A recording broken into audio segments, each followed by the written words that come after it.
The rising dragon and its 1,000-year-old capital, central sector of the Imperial Citadel of Thang Long, Hanoi.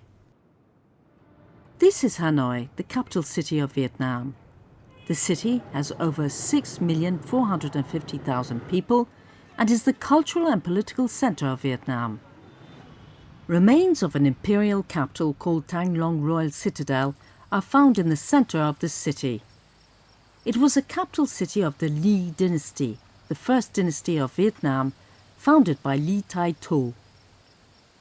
When he was searching for a new capital, he is believed to have witnessed a golden dragon ascending to the sky here. Thang Long means the rising dragon. Since the founding of the Ly Dynasty until its fall under French colonization during the 19th century, Thang Long continued to serve as a capital city. These yellow buildings are remnants of the French colonial era. In 2002, remains of successive Vietnamese dynasties were found under the planned site of the National Parliament building. Over 1 million items have been unearthed so far.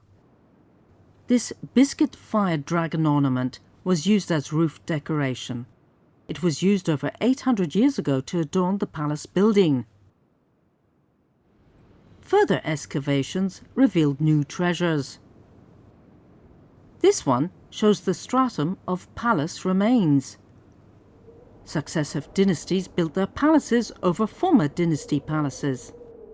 Under the layers of rubble, some remains were found dating back to China's Tang dynasty.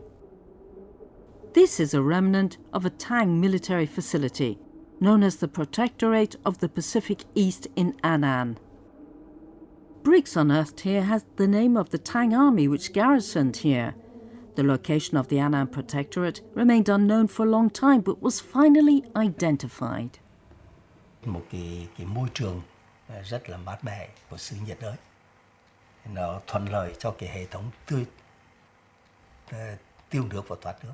Nhưng mà đặc biệt nó nối với sông Hồng.